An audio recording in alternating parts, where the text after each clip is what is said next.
Buenos días, queridos niños y niñas, bienvenidos a esta nueva clase de estudios sociales. Mis amores, vamos a continuar hablando sobre los incas y ahora vamos a hablar cómo ellos se organizaban socialmente y su religión, también su división política, ¿de acuerdo? Entonces vamos a hablar sobre este tema. Ahora, mis amores, primero vamos a pensar qué elementos de la cultura inca se mantendrán en la actualidad. ¿Qué piensan ustedes que podemos tener?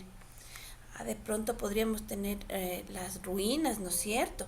El idioma o algunas creencias religiosas como los chamanes, ¿se acuerdan que hablábamos? O sus formas de cultivo. Entonces, mis amores, vamos a aprender cómo se organizaban ellos socialmente. Miren, mis amores, recuerden que nosotros hablábamos que toda la base de la sociedad era la familia, ¿no es cierto? Y que era que se llamaba Ailius, que era la unión de familias, ¿de acuerdo? Sí, ¿y por qué estaban unidos los Ailius? El conjunto de familias que se llamaba Ailius, ¿por qué se unían? Porque ellos pensaban que descendían de una misma antepasado, mis amores. Y esto les comprometía a ayudarse unos a otros en los trabajos cotidianos. Entonces, mire que la base de la organización social siempre fue la familia. Recuerde que el conjunto de las familias formaban los ailios, ¿no es cierto? Y que el que dirigía los ailios era el jefe de la familia. Pero ellos creían que todos los de la misma familia descendían de una misma persona, de un mismo descendiente, y por eso estaban comprometidos a ayudarse unos a otros siempre, mis amores. Entonces la estructura social estaba bien marcada en forma de pirámide. En la parte primera, arriba, mis amores, se encontraba el Inca. El Inca era la autoridad máxima de todos, el que estaba aquí arriba, mis amores. Era la autoridad máxima de todo y dueño de todo lo que existía en el imperio. El poder era transmitido de padres a hijos, es decir, se heredaba, especialmente al primer hijo, al primogénito.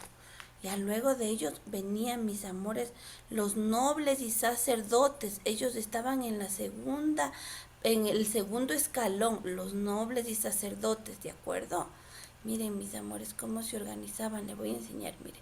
Aquí está el Inca, luego venían los nobles y sacerdotes que eran parientes cercanos del Inca, que eran como los primos, los tíos, gente cercana del Inca. Y desempeñaban cargos importantes en el ejército y en la administración del pueblo, ¿de acuerdo, mis amores? Luego de ellos venían los curacas, tenían autoridad sobre los ailius. Ellos, los curacas, tenían autoridad sobre el pueblo, sobre los ailius, sobre las familias, y representaban a los ailius ante el rey Inca. Es decir, los miembros de los ailius no se podían acercar a los incas, mis amores. Los curacas eran quien les representaban, quien iban ante el Inca en representación de los ailius. Luego teníamos los Atun Runa, que constituía la clase popular. Estaban dedicados a servir al ejército. Ellos son los Atun Runa. Ellos trabajaban en el ejército y trabajaban gratis para el Estado. Mire, ellos hacían su trabajo gratis para el Estado incaico, ¿de acuerdo? O incásico, como se le conoce. Bueno, luego vienen los yanaconas, que eran los siervos de los nobles. Realizaban duras tareas de campo y en las minas. O sea, los yanaconas eran como los llanas. Recuerden que hablábamos los sirvientes. Ellos realizaban duras tareas. Ellos tampoco recibían pago y trabajaban en el campo y en las minas. Y luego viene el último grupo, los de abajo, que se llaman los mitimaes. Formaban parte de un grupo de las personas que por alguna razón habían sido desterradas, es decir, que les dijeron que se vayan de los ailius, separadas de sus familias, de los ailius.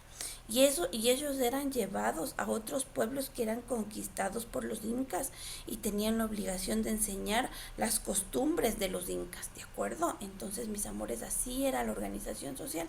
Empezaba por el Inca, los nobles y sacerdotes, los curacas, los Atun Runa, los yanaconas y los mitimaes. ¿De acuerdo, mis amores? Así se organizaba socialmente el pueblo inca. Recuerden que los ayllus era la base, era el conjunto de familias y todos se ayudaban unos a otros. ¿De acuerdo, mis amores? Muy bien, vamos a continuar. Ahora, mis amores, vamos a hablar de cómo estaba organizado políticamente. Recuerde que este es un mapa político del Tahuantinsuyo, que quería decir mapa político, su división de territorios o su división de provincias, de países, ¿de acuerdo? Mire, es América del Sur, y en América del Sur estaba el Tahuantinsuyo. Recuerde que constituía los países de Colombia, Ecuador, Perú, Bolivia, Chile y Argentina, lo que ahora son esos países. Entonces, ¿cuál era la división política, mis amores? El territorio del Tahuantinsuyo estaba dividido en 4 regiones: Chinchasuyo, Contisuyo, Collasuyo y el Antisuyo, ¿no es cierto? Y todo era gobernado, cada una de estas regiones era gobernada por un noble, mis amores. Las provincias tenían un gobernador y los ayllus un jefe o curaca, todos bajo el poder absoluto del Inca, ¿de acuerdo?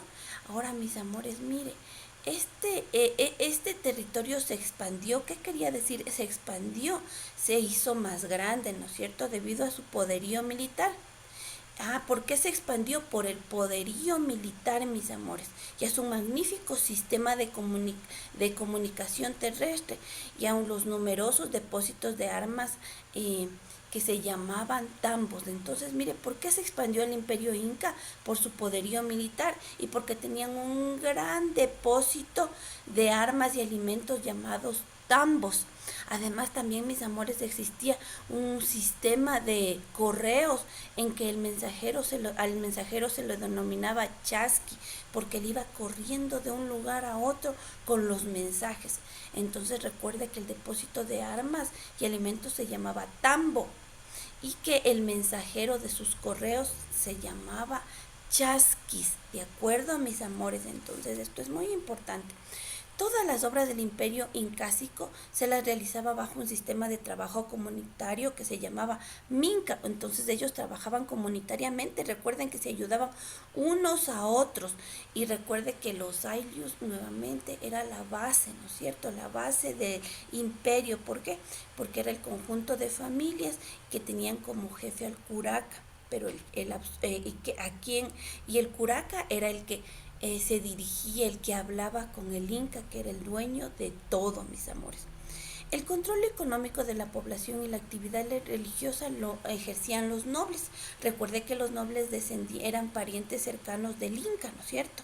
Los ayllus estaban obligados a contribuir al Estado con ciertas cantidades de producto y de trabajo comunitario. A cambio, el Estado inca daba a los pueblos conquistados en tiempo de crisis los alimentos, canales de riego y caminos.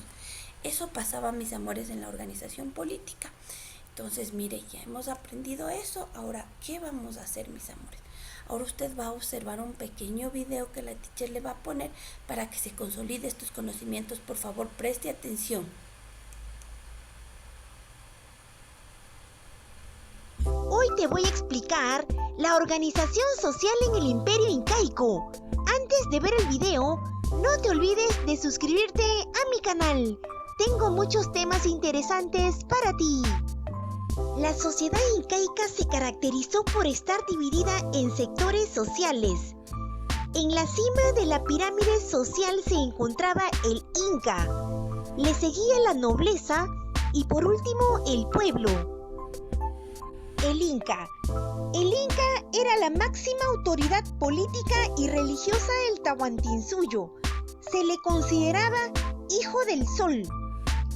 A nivel económico, el Inca organizaba a la población para obtener recursos y realizar grandes obras públicas. A nivel religioso, el Inca celebraba los rituales más importantes, pues era el mediador entre los dioses y los hombres.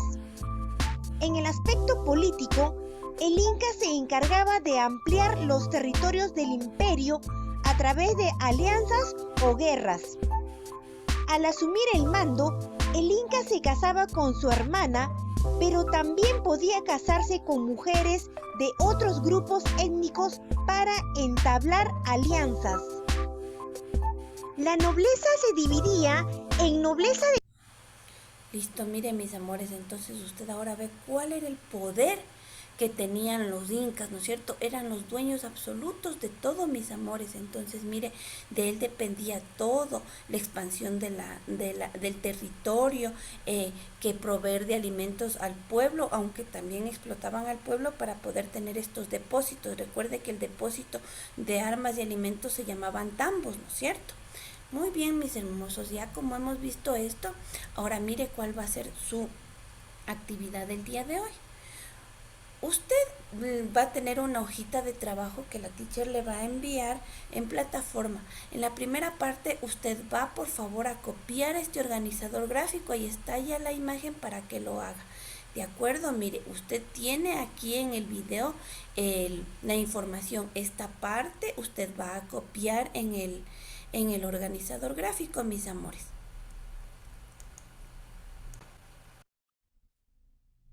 Entonces, mis amores, mire, aquí está su organizador gráfico. En esta parte usted copia lo que está en el video y por favor tiene que resolver este taller. Dice la primera, escriba verdadero o falso según corresponda. Entonces usted va a leer, por ejemplo, en los Ailius todos estaban comprometidos a ayudarse unos a otros en los trabajos comunitarios. ¿Qué será? Le voy a ayudar. Es verdadero. Recuerde que ellos pensaban que descendían de un mismo pariente, entonces estaban obligados a ayudarte. Los mitimaes eran bien tratados por los nobles y sacerdotes. ¿Quiénes eran los mitimaes? Recuerde que formaban el grupo que era desterrado. Entonces, ¿eran o no eran? No, no es cierto. Entonces, usted ya va llenando lo demás. Las regiones del Imperio Inca eran el Chinchansuyo, Contisuyo, Antisuyo y Collasuyo. Vaya viendo y usted por favor ponga si es verdadero o falso. La siguiente dice, complete el siguiente enunciado con las palabras del recuadro. Aquí tiene chasquis, poderío militar, antepasado común, ailius y tambo. Entonces, por favor, lea lo que dice y vaya llenando con la palabra que corresponde. La organización social del pueblo inca se basaba en grupos comunitarios llamados como el grupo comunitario, la base de la organización social. ¿Cómo se llamaba la base de esto, mis amores? A los ailius, ¿no es cierto? Que era el conjunto de familias. Hasta ahí le ayudo. Lo demás usted ya sabe. Listo. Pinte las regiones del Tahuantinsuyo de los siguientes colores. Amarillo, Chinchasuyo. Aquí está. Usted puede coger y pintar. ¿De acuerdo? Dice rojo Contisuyo, azul Antisuyo y verde Collasuyo. Eso es todo, mis preciosos. Por favor, les deseo mucha suerte. Que tengan un lindo día y que Dios les bendiga.